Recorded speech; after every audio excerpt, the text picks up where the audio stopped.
Hi friends, I'm quite sure that you would have heard that always choose direct mutual funds over regular mutual funds. So today I would like to explain the concept behind this. Why we should select direct mutual funds over regular mutual funds and what is the difference between two. So before discussing direct mutual fund and a regular mutual fund, one thing we need to understand is the concept of expense ratio. And this concept of expense ratio really influences this decision. So expense ratio as a definition is nothing but the percentage of the total assets under management for that mutual fund, which will be charged as a fee from investor.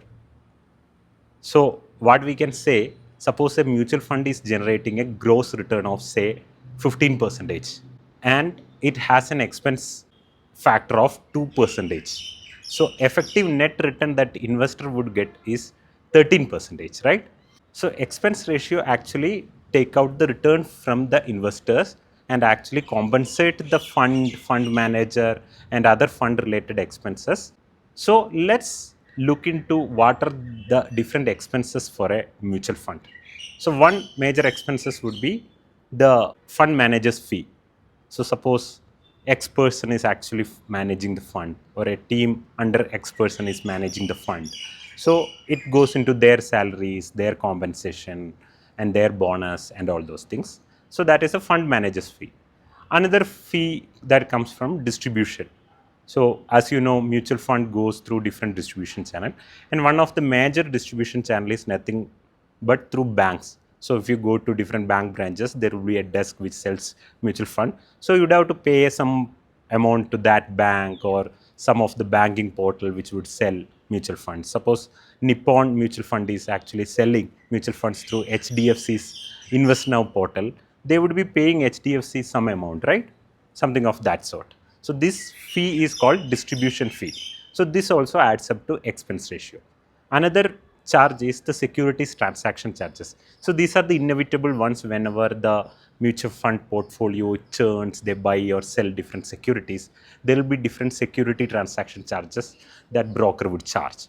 So this will also get deducted from the mutual fund return as an expense ratio. Basically this adds up to expense ratio. So another one is service charges. So there will be different services that taken by the mutual fund for the purpose of maintaining that fund or fund structure. So one example would be fund admins. So these fund admins will be responsible for signing off the NAV calculation and keeping the NAV readily available for the interest of the investors. So these will be a third party. So mutual fund would have to pay this third party as well.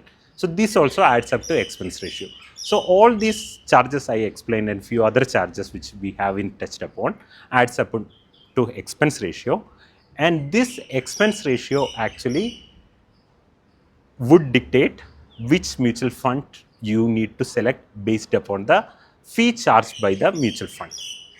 So now let's come into direct and regular mutual fund.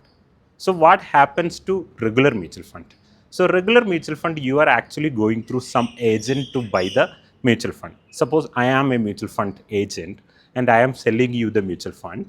So apart from the expenses that mutual fund house incurs, I will also charge some amount as my commission or my chain's commission.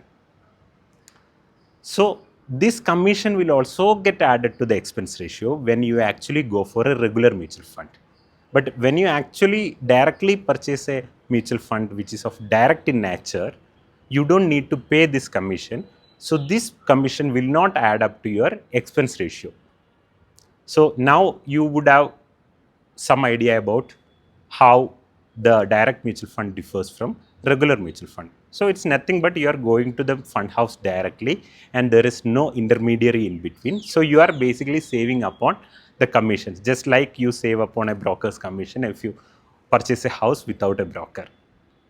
So that's why it's always recommended to go for a direct mutual fund rather than a regular mutual fund. And even if you have some regular mutual funds already, please don't add amount to those.